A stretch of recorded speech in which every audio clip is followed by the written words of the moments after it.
This really, in a weird sort of way, this film is about Allen Iverson, but it's also not about Allen Iverson. To me, it's more about the community that I grew up in and that he grew up in, and trying to look at how a phenomenal athlete,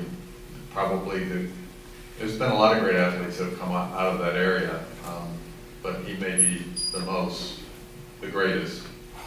How did this one athlete in a community, as they say in the film, that revered its high school athletes, black and white, but in the years, there's been a lot more black superstar athletes that have come out of that area than white. You know, how did this incident become such a divisive thing in this community that remained divisive even up until when I made the film, you know, in 2009, 2010. You know, how did that happen? So I really wasn't interested ultimately in his guilt or innocence, because ultimately I don't think any of that really mattered to what happened to him and what happened to that community. When ESPN launched this series, they wanted filmmakers to tell stories that had deep personal resonance for them. They didn't necessarily want you to be in the film, although if you look at a number of the 30 for 30s, there are occasionally filmmakers appear in them. So when I went in to talk to them about this story and how this was a story I always wanted to tell, when I talked about some of my personal connections to the community and you know, some of the things that are in the film, they were really fascinated by that, and they thought it would be really interesting to tell the story kind of through my eyes as someone from that community.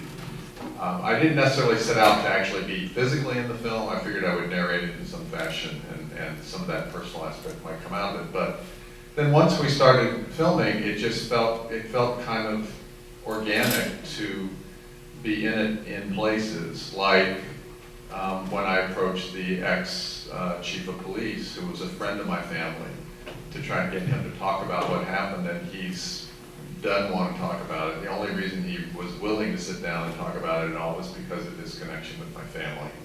And then he, you know, as you see in the film, he's kind of like, what are we doing here? You know, he's not really happy at all about the questions I'm asking him.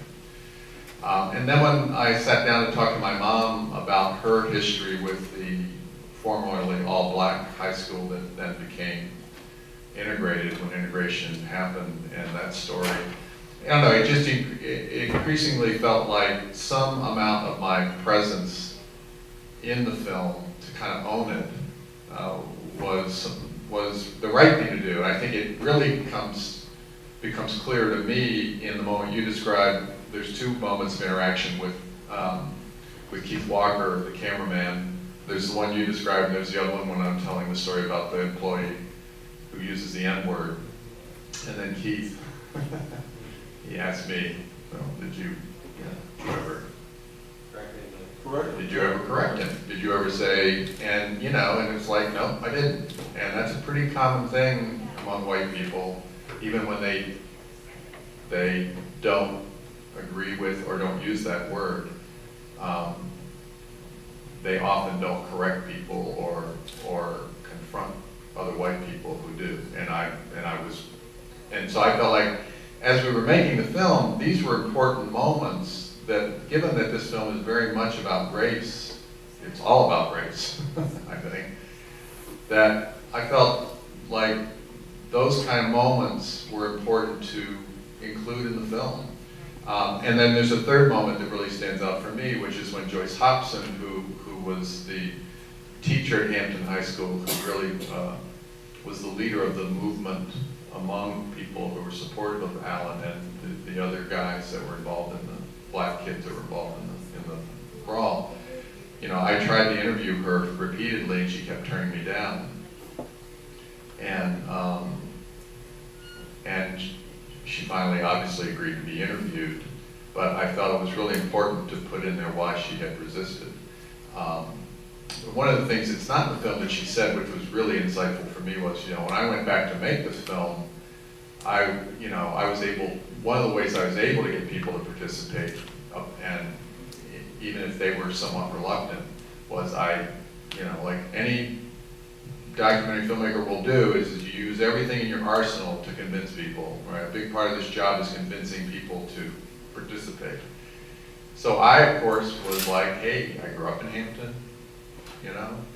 I played ball in Hampton, you know. These were all things that made people feel better about, whether they were black or white, about participating because of these things. Except not with Joyce. At one point, when I was continually trying to convince her to be in the film, I said to her, I went, Joyce, and she was a teacher at Hampton High where I went, right? I was like, Joyce, I went to Hampton High, I played ball, I grew up in this community. And she goes, yes, that's exactly why I don't want to be in the film. I was like, what do you mean? She goes, because it's hard for me to believe that a white person who grew up in this community can tell this story in a fair way. It was almost like all those ways in which it helped me reach other people, it backfired with her. And I said to her, I said, you've got to be in this film.